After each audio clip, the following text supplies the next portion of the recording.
surprised to read that statistic. Do you ever dream about having sex with your husband's best friend? We've all had provocative, erotic, and sometimes embarrassing sexual dreams, but do they really mean what they seem? Dr. Delaney's newest book, Sexual Dreams, says we can actually use those dreams to target problems in our relationships. And joining us now to talk about her sex dreams, please welcome a very brave woman, I think. This is Angie Killam. Angie, don't hold back now, okay? Before we get started into your story, is it very common to be embarrassed about this? Because I think, you know, we do have them and we don't really talk about it, except for Angie. And we all have sexual dreams. And it's a great chance for us to grow up sexually, to get out of our conflicts or inhibitions and have a much more adult, sensual, erotic life. But we're so embarrassed about sex in general, and that we would have sex of having, you know, sex with somebody we work with who wouldn't normally think of it. We never find out what the dream means because we don't talk about it. So yes, we have them. It's normal to be embarrassed, but we should grow up, not be embarrassed, and learn from our sexual dreams. And have fun. I mean, some are just fun. Some of them are fun. Our very mature, grown-up Angie is going to tell us about your sex dream. Well, the one that comes to mind first is I'm walking through a marbled room. It is a huge room, and it's marble from ceiling to floor. It has large windows without any panes of glass in it, and it's just very open. And as I walk through this room, my boyfriend comes up behind me and he begins to kiss me on the back of my neck, and then he brings his arms around me and caresses me, and we make love. And there's no furniture in the room, and it's just empty. And as we finish making love, we stand up and we're nude, and all of a sudden I notice this large arched doorway, and outside of it I look and there's a building that is exactly a duplicate of the building that I'm in. And there are hundreds of windows. And as I look at the windows, they're filled with paparazzi. There are reporters and flashing lights and cameras and guys taking notes. And it's like, I look at them and I look at my boyfriend, we kind of look at each other in horror, and then I wake up. If you tell me that Angie is just an exhibitionist, I'm just going to give it all up for the show. Good, good. There aren't simple answers like that. We'd have to find out how Angie feels, what these images remind her of. We've got to teach her to ask herself the right questions. Okay, so Angie, tell me about what it feels like to be making love to this guy. Wonderful. Okay. And then how does it feel when you suddenly notice paparazzi out there and photographers and journalists? Very exposing. Very exposed. Very exposed. I'm being watched. Every move I make is being recorded. Pretend I didn't know. What's a paparazzi? What do they do? It's an intrusive person who is around every corner, watching what you're doing. Watching around every corner? Yeah. Okay. So, is there anybody or anything in your life that feels like paparazzi, that looking at your relationship, maybe your sexual relationship with your boyfriend, and they, you know, they're intrusive, they're around every corner, and they watch? My kids. Oh, you're right, though. You've had because I had gone through a divorce, and so when I began dating again and I had a real-life boyfriend, I had to, for my own self, I wanted to make sure that I didn't have my children exposed to me seeing other gentlemen. So when I met someone, it was a friend, and then, so the friend could never really stay or be there in the morning. And so when my boyfriend and I decided to make this very official, that's at the point where I had this dream. When you decided to tell your children? Because my kids had gotten so inquisitive, you know. Like the paparazzi? Yes, exactly. And clearly it's important to you that they approve of and like. Oh, absolutely. Yeah. So now, it took a long time. I'm going to ask you to put a pin in that for just a minute and tell me that you've also had a dream about having sexual relationships with another woman.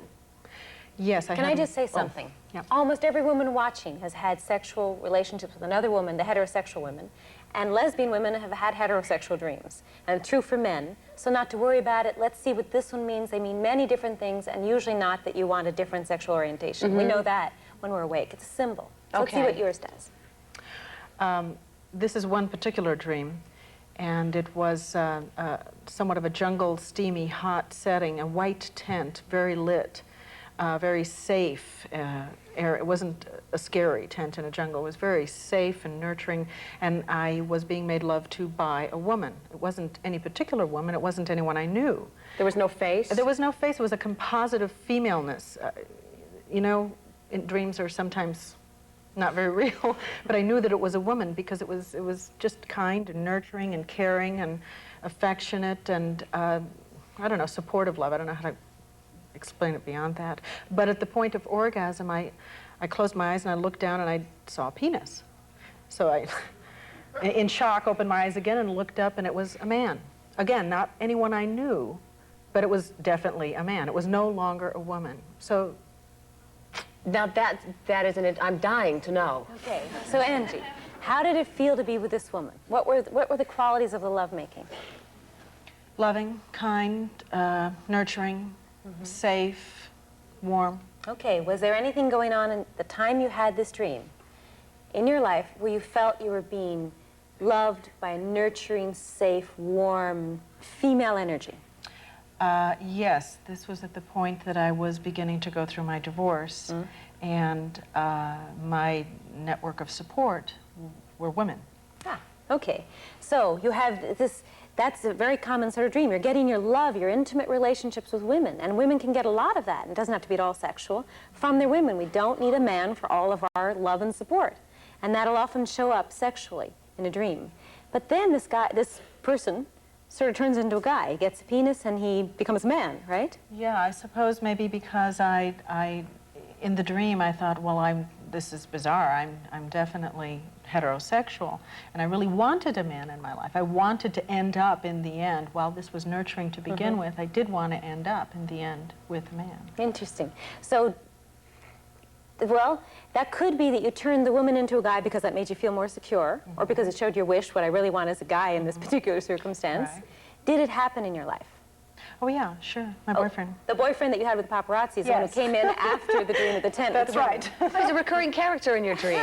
Congratulations. Starring role. Yeah, starring role, that's right.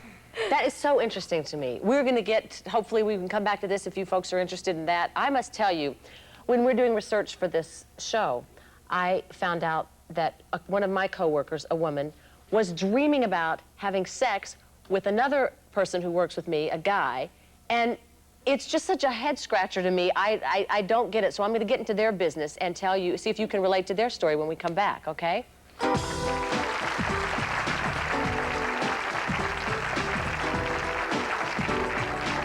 Did you go into marriage counseling looking for a cure but found it actually did more harm than good?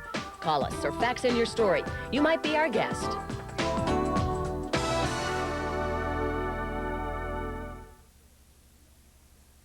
Oh, looks like Betty's got one. Way to go, Betty. Get ready, he's gonna run. Not if I can help it. Gotcha. Mom's gotta keep a line on her kids, cause she's gotta keep reapplying that sunblock every time they come out of the water. But today, Copper Tone Kid's 6-hour waterproof sunblock keeps your kid protected from the sun for a full 6 hours. So Mom puts it on and cuts them loose. Have fun, Billy. Copper Tone Kid's 6-hour waterproof sunblock. It goes on and stays on. Upper back pain, lower back pain, neck pain. There are all kinds of back pain. Extra Strength Dones relieves them all with an ingredient these brands don't have. Relieve back pain with Dones, the back specialist.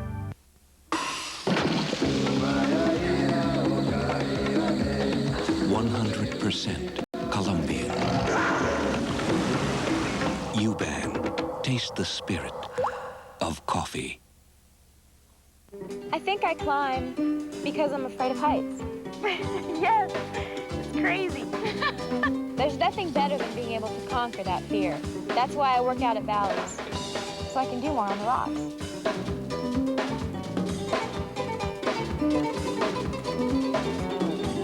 If it weren't for rocks, we'd all be surfers. Join Bally's Health Club for just $5 to start. Call 1-800-WORKOUT. Because whatever your goal, if you can get here, you can get there.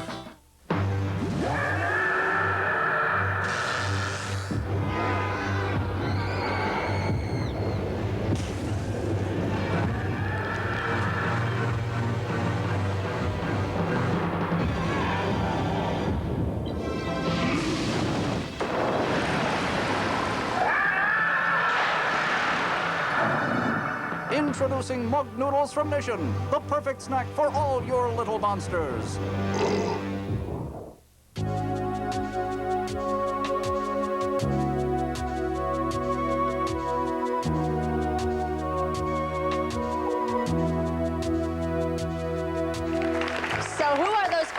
work with that are having those dreams. Ginger Simpson and David Perler, please stand up, you guys. All right, yeah, let's give it to him because who knew? Who knew this was going on? Now, just so Gayle will have the inside track on this, David is single. Ginger is married. Happily. Happily, okay. Happily. She has 2 children. And Ginger, you never, when you saw him, were you embarrassed? After the dream, you bet I was. I could hardly even talk to him. It almost ruined our friendship because I was embarrassed about it. But this happened about a year ago, and we started working together. And we'd been working together for a couple of months, quite hard on a lot of projects, and we were friends. Had this dream one night. It was very romantic. It wasn't a, you know, a rough kind of a hot, steamy sex. It was very romantic. There was a soundtrack to it. It was gentle. It was sweet. It was just so romantic, and it was really nice. But the next day at the office, I was really embarrassed. I couldn't talk to him. I couldn't look at him, and I thought, well, this is true. Did she start avoiding you? She was running away from me, literally. I mean, in the office, I would walk by her, and she would duck and cover and go and hide in a corner. So our poor little David's wondering what's wrong. Yeah, so finally I said, this is ridiculous. This is making much more out of it than it ever was, because I wasn't attracted to him in that way. So I thought, I'm going to spill the beans. I'm going to just tell him. So over the coffee machine one day, I just said, you know what, David, I had this sexual dream about you, and it was really romantic, and it was really sweet, and I'm sorry, and I don't lust after you. I love my husband. And 2 other women in the office said, I've had the same dream. Go, David. Not about I didn't have to do anything. That's what kills me. I didn't do a thing. I just, you know. Oh, but yes, you did. Wow. Yeah, Now, you did, David. You were yourself, and you represent something to these women. So to find out what this dream's for Ginger, we have to ask her to pretend you're not here, pretend I've never met you before, which I really haven't. Okay. What's David's personality like? He's sensitive, he's caring, he's very sweet, and he is a nice guy. It's true. Oh. So in the dream, you're with this guy who's sensitive, sweet, caring, nice, and the sex goes really well and it's romantic. Yeah. At the time you had the dream. Snuggle up to David. Go ahead. No, I'm teasing. I'm teasing. At the time you had the dream, was there anybody in your life who had David qualities? My husband does. Okay, you're All those lucky qualities. you can say that. Yeah, I know. And Yeah, but she spends more time with David than she does with her which husband is because we work probably her why buns she off. had the dream, because wasn't that the beginning of your heavy work period? Yes, it And was. you- I was seeing him 12 hours a day, and my husband maybe 2 hours a day. And so when you wake up from a dream like that, you remember the good feelings, the good stuff, and you can use it to take it back to your marriage or your major, guy, and say, I want to have this with you because it's there, but I've been moving away from it. And that's where marriages often die. Perfectly good people, but you grow away. And the strange lovers in your dreams are often a symbol for some particular characteristics in your current lover. In your case, it was a good story. If you've been with a horrible guy, it might have been about horrible characteristics in your husband. But this was a wonderful guy. And David, what you did is you go around this place working, being a nice guy, warm, sensitive. And women either wish they could have what you are like with them, or they say, hey, I've got a husband who's got some of that quality. I'm reminding myself of it. So I don't have to quit my job? No. In disgrace? And you have to quit your Marry dream. Ginger. I would. Thanks, you guys. And I didn't know everyone was lusting after you. I feel like I've been out of the loop. Very brave of you to reveal that. She's that way. A lot of people want to talk to you. I got to break away, and we'll be right back to do it, okay?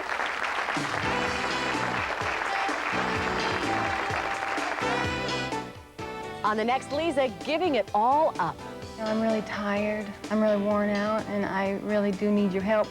Burnout, I think, is the disease of the 90s. And I think they epitomize what I feel should be the 11th commandment, and that is, thou shalt not put thy job before thy family. That's it. All on the next, Leeza. For every job, there's a proper tool, and it may not be one of these. Because when the stains get tough, the tough get Era. Ultra Era. And now for added whitening and brightening, there's new Era with bleach alternative. Not even this pre-treater and detergent. Hammer out tough grass stains, like Era's Stain Cutter Proteins. Ultra Era and new Era with bleach alternative. Together, they're the power tools for stains. Hi, Daddy. We've always been an Ivory family. We know we can trust it. You coming in? No. Come on. No. How about your own Ivory? Okay. Careful. Ivory's safe, even for a baby's delicate skin. But grown-up skin needs to be babied, too. So we all use Ivory. It doesn't have any additives or strong perfumes. Ivory's pure, so it's the one I trust to safely care for my family's skin. Ivory, you can feel sure because it's pure. If you like that bouncy feeling of salon-conditioned hair, you can keep it that way on your own with the new Vidal Sassoon system. Only Sassoon's expertise could create shampoos and conditioners with our exclusive protection formula, enriched with protein and moisturizers to fortify right to the cuticle edge, protecting hair from styling damage, so you can keep it in silky, bouncy salon condition all the time. For hair with salon feeling every day, Vidal Sassoon. This is the free world. Perfume-free, color-free, but something's missing. Free dishwashing liquid. Introducing Dawn Free. No colors, no perfumes, still better on grease. New Dawn Free takes grease out of your way. Only one adult cereal could be this much fun to eat. Basic 4, a colorful mix of flakes, fruits, and nuts. Basic 4, tastes so good, you'll forget it's for adults. You want everything that touches your baby to be gentle, like his first friend and his first formula. We chose Carnation Good Start. It's different from other routine infant formulas. Good Start's protein is specially processed into smaller pieces to make it gentle, easily digestible. No formula is more nutritious. Remember, breast milk is best, but Good Start formula is made to be gentle. Gentle for you. Carnation Good Start. It's made to be gentle.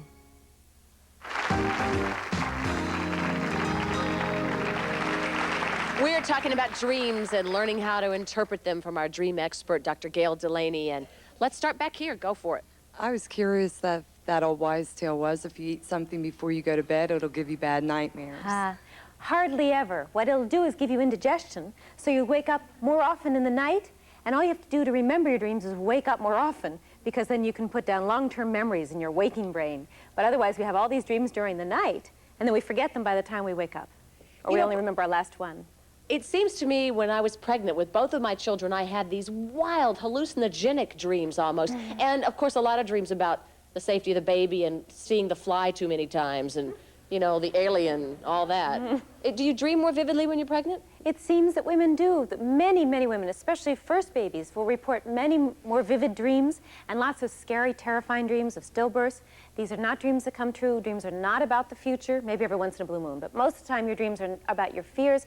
Don't worry if you have horrible dreams. In fact, there's some research that says if you have and remember horrible dreams about your childbirth, you have an easier childbirth than the women that repress all that and hold on to it and don't want to look at it. Why don't you remember some dreams? I mean, there are people who remember everything and some people who just don't.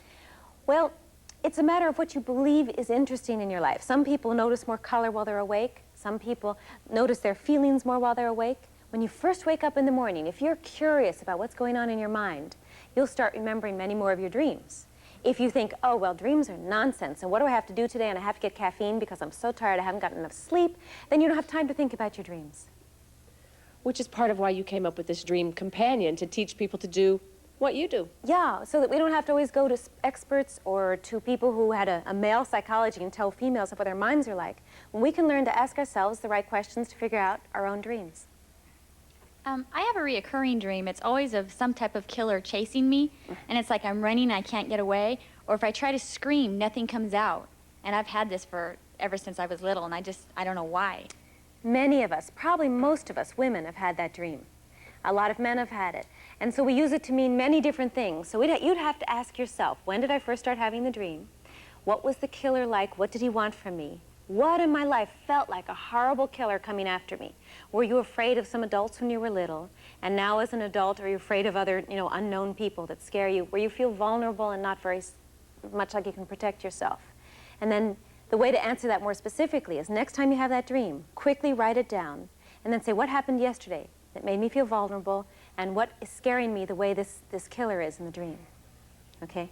Can you program your dreams? I mean, can you actually say to yourself, okay, tonight I want to work on this, or I had that really great dream last night, I'd like to have part 2? That's hard. Getting part 2 is very hard, going back into the dream, or I'd like to make love with so-and-so again, that usually doesn't work. But you can say, what keeps me from getting a good relationship going?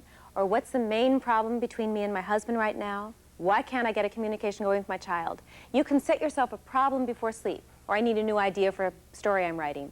Write down your question before you go to bed on a piece of paper. Repeat it to yourself as you fall asleep.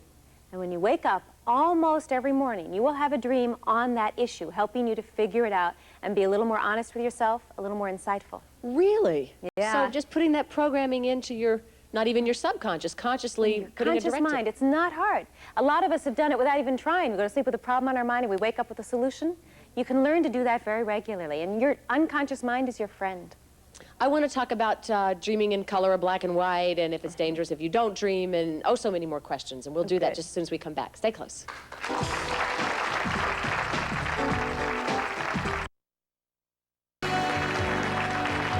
Understanding our dreams today. And Dr. Delaney, I dream in color. I remember vividly colors. It's an important part of dreams. But friends will tell me, oh, no, I dream black and white. We all dream in color, we probably just don't remember it as well. And when people who are alive to color in their waking life, visual artists for instance, they tend to tell much more vivid color dreams. And then when you get better at recalling your own dreams, you'll find you have much more color than you ever thought you had. And more vivid often than waking life. I wanted to ask you, I had a dream and it was more like a nightmare. And I woke up screaming and crying and my mom ran into my room. And then she told me, just go back to sleep, it's okay. And then like 10 minutes later, she came back into my room and woke me up, and it had happened, what I had dreamed. And I was just wondering, is that possible, like, or what does it mean, you know? I don't follow what really happened there. She predicted an event, almost like a psychic premonition, right? Of something happening. There was a cat that was like from around the neighborhood, and I was like really friendly with it. And we also have a dog. And this dog, my dog killed the cat. And I pictured like exactly where it died and everything. And it had happened. Oh, that's amazing. You know, we just can't catch that kind of event in the laboratory, so I don't have anything to say in terms of studies on it. But, you know, it happened to you, so you can tell me more than I can tell you about it. Yes. Actually, this was a dream that my mother used to have. When she would dream of muddy water, someone in the family would die. Well, you know, there are lots of legends about when a bird comes into a dream, someone will die, muddy water, someone will die. But if you really kept a record of it, as we've had some people do, it just doesn't hold up. Maybe once it happens, or you remember somewhere along the line there was muddy water or a common dream image. But don't be afraid of that. It's probably not going to happen like clockwork. It's real unlikely. It's people remember that one time, they make an association, they heard a story, and dreams are hardly ever about the future. Every once in a blue moon, but that's about it. They make for good movies and ghost stories, though, huh? Yeah, they scare, you know, don't want people to be scared of their dreams, because most of the dreams are telling you about right now and how you're feeling about things.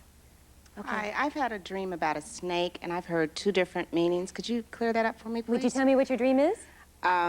It's just about snakes. I always but you see, I can't help you much there. What I can say is that a snake can mean anything you believe it to mean or you want to use it to mean in your dream. Sometimes a snake is a penis, that's for sure. Sometimes a snake is, let's say it's a, what are those, constrictor, boa constrictor ones? Yeah. Right. That's often somebody who's strangling you, smothering you. A rattler might be somebody in your life who's just got a really bad temper. So it depends on what your snake is like, how you feel about the snake, or if there's a snake in the room where you go, then there might be one of the people in your life is like a snake. And you ought to know it and get out of that relationship or out of that situation. Kind of a multiple choice answer for you there. Depends on what her dream is. Deciphering that one. We've got to break away. Be right back. I got to fly because we're out of time, but we talked about your dream companion kit, and so people can learn to do what you do and make their dreams work for them. And I guess I just want to tell you that if you want it, you can call your 1-800 operator and get hold of that. Thank you so much. This has been fascinating. Lots of stuff for us to ponder tonight. So I'm going to say goodbye. Thanks to you, and sweet dreams, everybody. Bye-bye.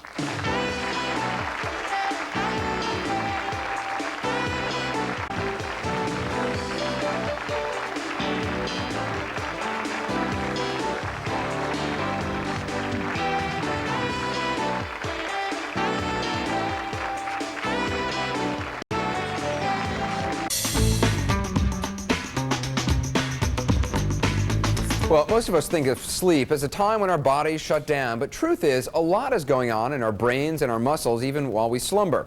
Tonight, in our final installment of our week-long series, Sleepless in America, I foolishly offered myself up as a guinea pig for a night inside a sleep clinic, and as I found out, the first step is getting yourself all hooked up. These are the electrodes that are going to be going over your head. The night begins by getting wired up. You shouldn't feel any pain at all. It's going to make sleeping easy. The electrodes measure breathing, muscle movement, eye movement, brain waves, even pulse, all of which will tell doctors if I have any sleeping disorders. It's one of those things that seemed like a good idea in the office. With so many cables attached to me, frankly, I didn't think I'd be able to fall asleep. Okay, you can try to get some sleep right now. Good night. But surprisingly, it didn't take long. Sleep may seem like a restful time, but there's actually a lot going on inside your head. When I'm in the middle of a dream, stay in bed, float upstream. All of us go through several stages of sleep, often in 90-minute cycles that repeat throughout the night. Stage 1 is the transition from being awake to asleep.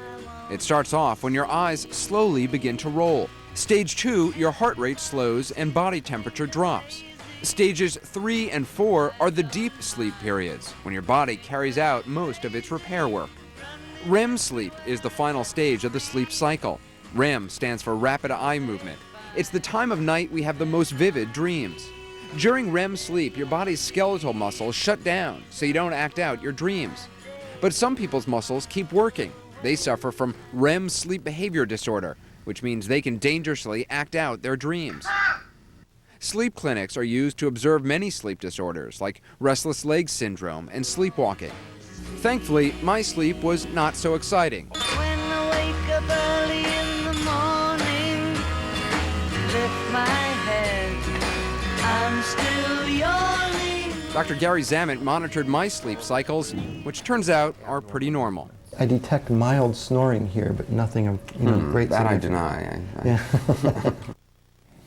I deny I snore. That is just simply not true. Those gadgets might tell us when we're dreaming, but they certainly cannot explain our dreams at all. Like the one where, you're sailing the Riviera with your best buddy, P. Diddy, chilling with some Cristal, then in walks the president and your 5th grade teacher. Then you realize, oh no, I'm not wearing any pants. Those kind of dreams. We're joined now by someone who helps people decipher their dreams for a living, dream analyst Gayle Delaney, author of All About Dreams. Gayle, good to meet you. Thanks for being with us. Well, thank you. How was your night's sleep? I actually slept very, very well, better than I actually sleep at home.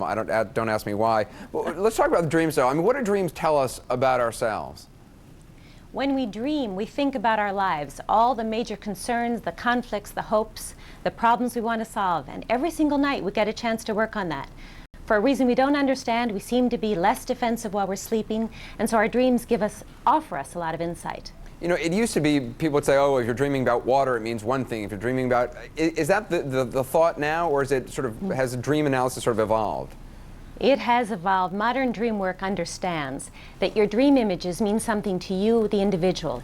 If you dream about a dog, it depends upon whether you like dogs or hate dogs or allergic to them, what they're going to mean. It depends upon whether the dog in your dream is chewing on you or saving your life. So you have to ask yourself to describe the images of your dream and then say, how is my dream a metaphor or a parable about what's going on in my life the day before the dream? Are there some things that can be told? We got a lot of email from people who wanted their dreams analyzed. I know it's a little unfair to just sort of ask you, but we got one. Veronica in Austin says, every few months I have the same recurring dream. My teeth are falling off one by one until I'm left toothless. You probably have heard, this seems pretty common. It's probably a dream we've all had at some point. So what you do if you have this dream is personalize it. It's a common dream, but it's a personal meaning. So say to yourself, how do I feel in the dream about losing my teeth, and how would I feel if I lost my teeth? Now most people will say, not everyone, most will say, I would feel embarrassed, I'd look awful, I would look bad. So ask yourself, where in my life am I worried about looking bad, losing face? And the dream will usually be triggered by one of those events in your life. I'm going to read you one more, and I think the answer is probably the same, but this is from Leeza. She says, I keep having recurring dreams that someone kills me. It's usually a different person, but it's almost every night. What about recurring dreams? Recurring dreams are very important because they're showing you about some situation in your life that recurs and is usually a problem. And in the case where you have someone killing you, there's something destructive going on in your life. The person in your dream who's trying to kill you could be someone in your life, metaphorically killing you, emotionally killing you, or it could be part of your own personality. And the way you'd interpret the dream is say, who is this aggressor in my dream? What is he like? What does he remind me of in my life? What am I running away from that is like that aggressor? Interesting. It's just so you have to personalize all the meanings to yourself. That's the key. All right, Gayle Delaney, fascinating to talk to you. Thanks very much for being with us. Thank you, Anderson. Before she left, also, Gayle gave us a recommendation about how you might want to try to use your dreams to actually solve a particular problem or answer a question. She says it's possible, and the way she suggests is write down the question you have before going to sleep. Then repeat it to yourself as you fall asleep. When you wake up, write down immediately any dreams you may remember, and read your notes later to see if they form a kind of a metaphor or parable that might shed some light on your problem. See if it works.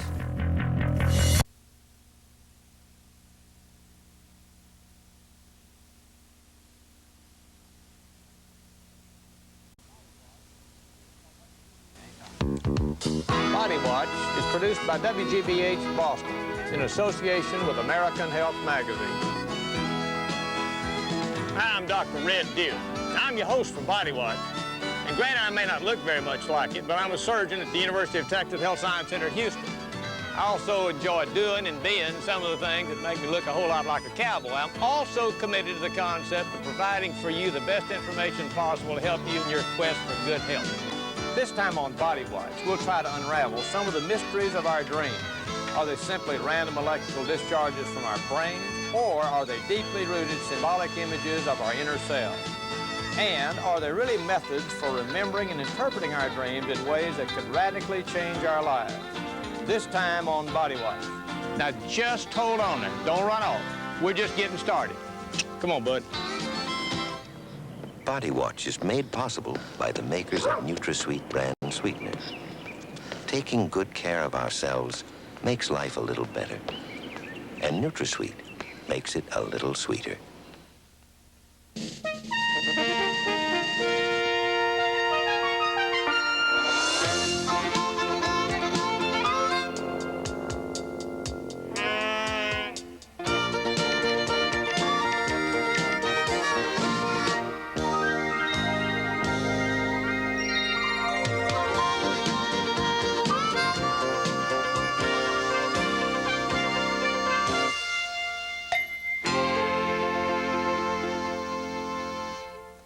Now, you may not remember them, but I'll guarantee you have them.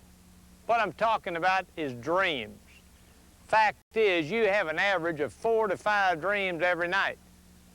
And that adds up to about 150,000 dreams in a lifetime. So have you ever wondered what your dreams mean? Well, throughout history, people have been asking that question. And today, as ever, opinions differ widely, even among the experts. Some believe that dreams are nothing more than random electrical discharges in the brain. Others strongly contend that dreams are deeply rooted psychological reflections of our own inner self. Okay, I'll talk to you tomorrow. Bye.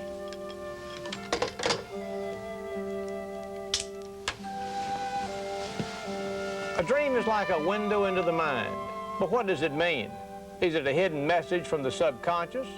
Or is it simply a fancy of our imagination, a bizarre jumble of thoughts and feelings with no meaning? To the Native Americans, a dream was a spiritual journey. To the ancients, it was a visit from the gods. It was not until the late 19th century that the scientific study of dreams began, when the father of psychoanalysis, Sigmund Freud, published Interpretation of Dreams. Freud said a dream was the royal road to the unconscious.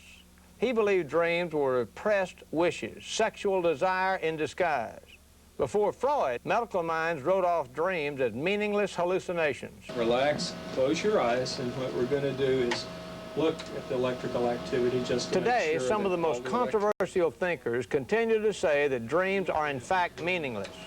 Random electrical impulses triggered by a neurobiological clock in the brainstem called the pons. It's as if in this primitive part of your brain called the brain stem, there's an automatic activation system that turns on every 90 minutes for 30 minutes or so. And it produces a structured series of activations, and the dreamer knits them together.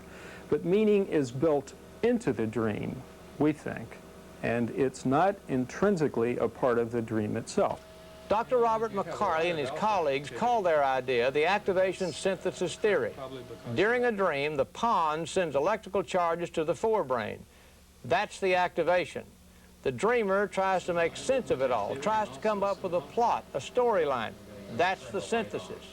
It's as if the brain is making sense of nonsense. The brain is a marvelous organ, and one of its things that it loves to do is to try to organize and to try to make meaning even if no meaning is there. And that is the way that our brain is constructed. We're more or less forced to try to knit together a coherent picture of the world. Sleep studies show we all dream about 4 or 5 times a night. McCarley has actually measured the brain's electrical charges set off during dreams. He says that electrical noise is turned on not for the sake of dreaming, but for maintenance and memory storage. Why do we breathe? We don't breathe for any particular meaning. We breathe so that we can continue to live. Why does blood go to our brain? It doesn't go there for any particular meaning. It goes there so our brain can continue to survive and function. I think dreaming sleep or REM sleep is like that. To McCarley, you're fighting nature if you try to make sense of your dreams. Not so, say cognitive theorists, scientists who study the way we think. Dreams certainly seem meaningful. I mean, they're long, interesting stories about people you know. They're not nonsense, and most of the time. Memories are called up. You tell yourself stories. All kinds of things happen. To Dr. Ernest Hartman, dreams are a way of making connections, trying to tie up the loose ends of the day.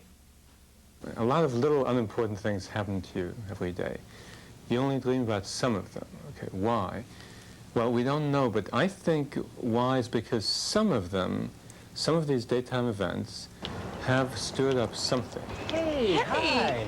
I know you. Yeah. The hotel. Yeah, I remember that's those right. earrings. Really nice. Thank you.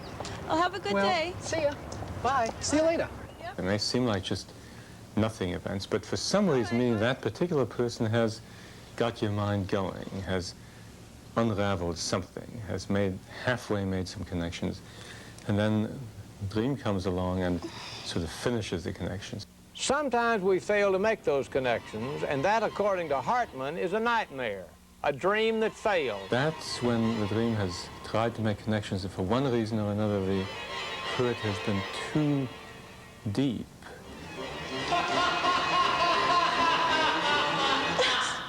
The normal process of making connections just didn't work.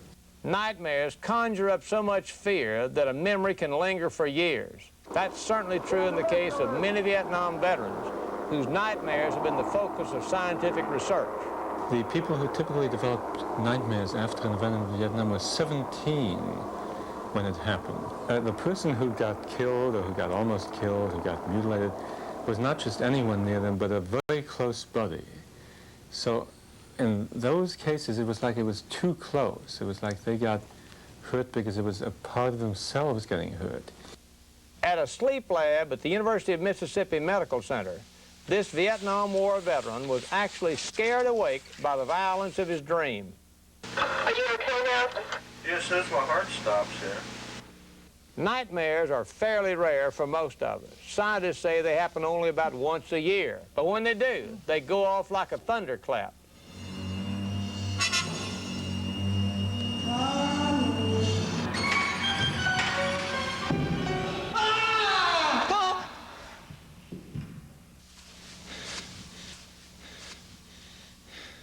Hartman says if you remember your dreams, even your nightmares, you may, with a little luck, learn something. But only because you were able to see something more clearly, not because of a hidden message.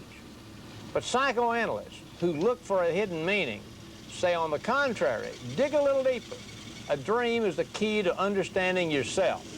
Most of what we dream about, we don't recall. The job gets done, things get sorted out, and you're all set. Where recalling dreams is helpful is if somebody is having trouble, emotional problems, and everybody has some or meets some things. Recalling the dream, knowing what you're dreaming about, gives you a good idea of what the problem is. Greenberg takes issue with McCarley's notion that dreams are meaningless. Well, we usually don't. When one looks at dreams and when one has a sample of what is emotionally meaningful in the waking life of that person, one finds a very clear correspondence between the two. Anthropologists say Americans have a dream problem. We don't trust our dreams. We may tell our therapist about them, but we don't tell each other. In other cultures, dreams are the staff of life. To the Huichol Indians of Mexico or the Quiche Maya of Guatemala, you can only know yourself if you know your dreams. It's centrally important in their lives. They feel that people who don't remember dreams, they're worried about them, and they say that they are losing the battle, that the dream wants to win. And I'm translating literally when I say this from Quiche. The dream wants to win, and you need to fight. You need to find out what the message is, because otherwise you're not finding out very important things for yourself. The Quiche Maya share dreams. They tell it in the marketplace, they tell it at the shrines of the gods, they tell it in song and prayer. To help understand their dreams, Guatemalans train interpreters. They call them daykeepers. Anthropologist Barbara Tedlock learned their ritual of interpretation. These seeds in the crystals are laid out, and these particular crystals are then counted according to the days on the calendar. You have to ask a question. Through free association, the dreamer and daykeeper reach an interpretation of the dream. This result of 4 here is a very good result because it means that life is a big storm, but you're on a boat that's going to make it with a strong female guide. To the Quiche Maya, the dream is the connecting link between your past and future life. And you're constantly blending yourself, your culture, your situation together in your dream life in the way you must in your everyday life and in the way that you must in the future. So that in order to have a good and rich future, to develop as a person, you have to have a rich dream life. Dreams don't have such a powerful influence in the Western world, but there may be something to be learned from the Quiche way of life. A dream doesn't have to be ignored or forgotten. It can be a catalyst for a deeper understanding of ourselves.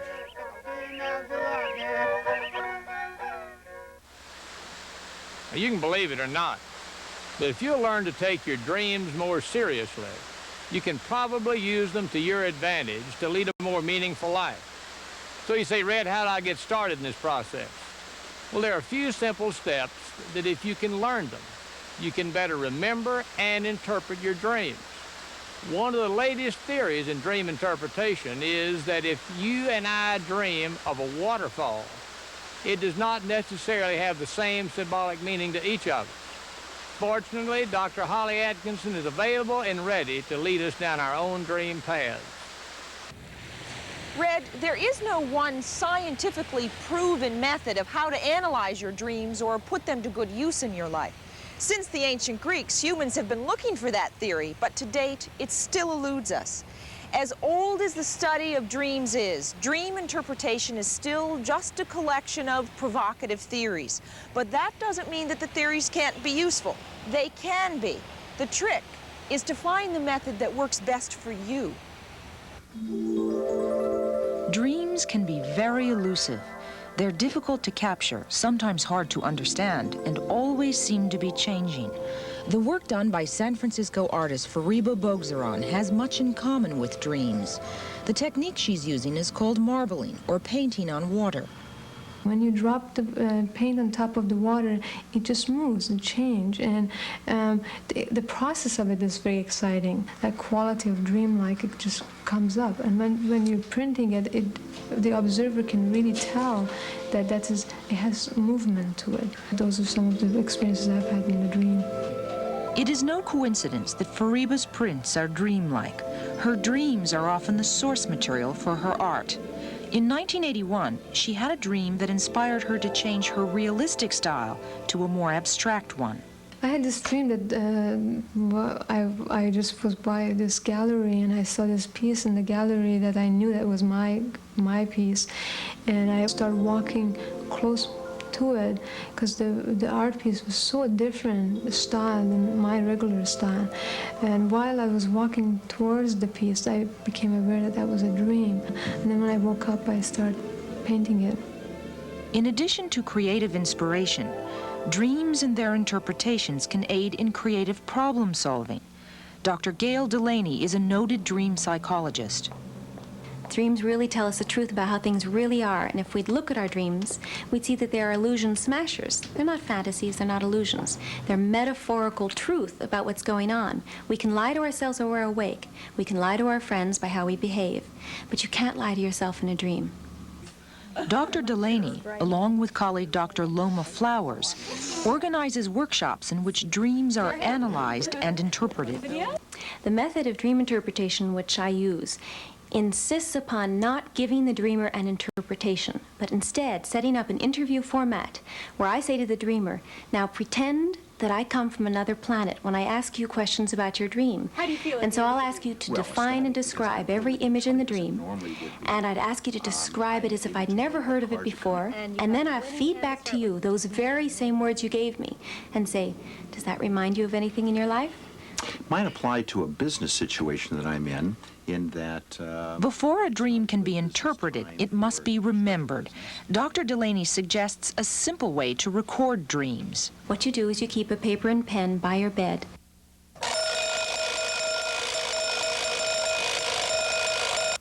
And when you wake up in the morning, you write down whatever is on your mind. Remember that your dreams are metaphors. They don't speak literally very often. Now and then they do. And then see if your dream is like a parable or a metaphor, describing a life situation that's familiar to you, as you describe each of the images, and then see if it doesn't shed light on the very problem you asked the question about. If it doesn't work, don't worry, because whatever dream you get will be useful. And if it doesn't work the first night, try for 2 more nights, then take a rest. During today's workshop, one dreamer explored a dream she had had about stop signs. I dreamed it last week on my birthday, my 54th birthday. I'm running in the dream, and I see a stop sign, and I feel frustrated. But then I decide, no, that sign isn't for me, so I look both ways and diagonally cut across the street. And then keep going. And there's another stop sign. And this continues on and on and on, stop signs. But finally, I'm to the point where I've developed the technique of just whirling my body to look to the left, whirling to look to the right. I lost the feeling of frustration and just thought, well, these aren't for me, and kept on running. So what's a stop sign? Stop signs are for stopping to take a look to see if it's safe to go ahead. So I have been looking at issues in my own life with aging and find that a lot of people are telling me to stop. And where do you hear stop, stop, stop? I think family members are saying, Mom, why don't you slow down? Why don't you stop? So your children do it? Does anyone else? Oh, my ex-husband, who sees me running along the street, and he'll pull up along in the car. You're going to have a heart attack, he'll say to me. Do you want to ride home? So do you ever feel frustrated the way you felt in the dream? All these stop signs are when stop here, stop there, stop there. You ever feel frustrated by that kind of response you get in the outside world? Not at a conscious level, not consciously. I just... How do you feel when they say, hey, you're going to get a heart attack, you better come drive home? Impatient, just a little impatient. Frustrated? Not frustrated, no. Why? Well, frustrated is something that occurs when I am unable to handle a situation or feel blocked. In the dream you felt frustrated? In the dream I felt frustrated. Where has there been those kind of frustrations in your life? Oh, yes. Career-wise. Okay, tell us about it. Yes, I am feeling that I am no longer able to do a good job, which is so important to me. So there you felt frustrated? I feel frustrated there. Repeatedly? Repeatedly. Oh, yes. Time and time again. Time and time again. It may not be an aging question. It may be a career question. So your dream's probably helping you deal with stop signs. You've dealt with them successfully around aging, and now the frustration level around career, you can learn to deal with those successfully, and you pattern that for yourself in your dream. Your attitude has to change. I was really off on the wrong track on that one. I was stuck in the idea of aging. This happened on my birthday, and there are some issues in my life there, but your questions about attaching the daily feelings that I'm experiencing, and it happened to be frustration. What am I frustrated with in my daily life? And that was the key there. And you'll know that you're on the right track when everything fits. If there is a part that doesn't fit, go back, look at that part again, tell us, in your case, more about how it feels frustrating in the dream. What does that remind you of in your waking life? And then you'll make the bridge from dream to waking life. Dr. Delaney believes that dreams can be useful messages, helping us to analyze and understand our problems, and then work on solutions during our waking life. But at Stanford University in Palo Alto, California, dream researcher Stephen LaBerge has a totally different definition of dreams. My feeling is that they're not messages at all, that dreams are actually creations. They're models of the world. That's what we do with our brains. We model the world. The work being done in this sleep laboratory revolves around lucid dreams. A lucid dream is a dream in which you know that you're dreaming while it's happening, so that you're in the middle of a dream and suddenly something tells you that you're dreaming, that you're making it all up, it's all in your own mind, and therefore that you could do anything. Are you awake, Lynn? Yes. What just happened? I was dreaming that I was sitting in a car when suddenly the sun was in my eyes. But almost immediately, I knew that it was not the sun, but actually the light. I knew I was dreaming, so I flew out of the window of the car. In Dr. LaBerge's lab, dreamers were taught to clench their fists and use very specific eye movements to alert observers that they were indeed having a lucid dream. Once awareness was realized, taking conscious control was the next step. Lucid dreamers were able to alter the outcome of their dreams. Let's say you're running away from something. You realize it's just a dream. Then you can get the extra courage necessary to turn around and face it, say, what is this? What do you want? And in my experience, when you do this, every time the dream transforms in some positive way, so that whatever you were afraid of then becomes friendly in some way. And that from having faced these fears, naturally your waking self-confidence improves. Although the idea of changing the direction of a dream is provocative, it is controversial. Many dream psychologists feel that to benefit from a dream symbolism, the dreamer must allow the dream to follow its own course. But LaBerge suggests that if something is chasing you, it doesn't necessarily matter what that something symbolizes. Simply facing it in your dream may subconsciously solve the problem. The kind of argument to say that you shouldn't control your dreams, I think is exactly parallel. You shouldn't control your thinking. Your thinking should just be random and however it happens without the conscious mind.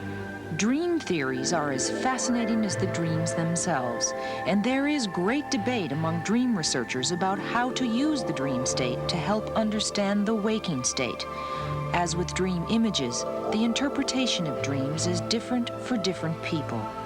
Edgar Allan Poe once wrote, "All that we see or seem is but a dream within a dream." You know, counting sheep is a pastime that is figuratively shared by lots of us, but not taken very seriously. But there are folks who would wonder, why do we do this and what does it all mean? Yet there are others that would say, why mess with it? Why not just leave well enough alone? Well, that's certainly a view shared by T. George Harris, our weekly commentator and editor-in-chief of American Health Magazine. Now, George, give us some of your philosophy. The other night I had a dream about a tumblebug. I was a farm boy again, lying in the sun, watching the bug tumble a ball of dung into its hole. Next day, a friend helped me look up the references. You know, the tumblebug is a cousin of the mysterious scarab beetle of ancient Egypt. Something mythology connects with the whole experience of life, death, and rebirth. And suddenly my dream made sense. Experiences like that make me realize that my dreams are often smarter than I am. They have to be treated with respect.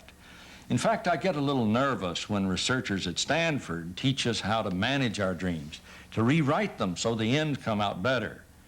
I'm afraid we'll end up with a whole string of Dick and Jane stories. I'm not talking about daydreams. Research shows that they are kind of rehearsal for everyday life. During World War II, as a forward observer, daydreams let me sort of experience the terrifying moments in advance, so I was a little less scared when the real thing came along. But daydreams are very different from deep dreams, which are kind of a free fall. If you try to manage them, they don't work right. Indeed, if we're rushed too much in our conscious lives, the dreams don't come to us. We don't remember them. They get away from us and we don't have that richness for guidance. If I had been trying to manage my tumblebug dream, I'd have spent all my time trying to be sure the bug got the ball in the hole. Instead, because I could watch the dream itself, I learned something important to me about the magic of everyday life.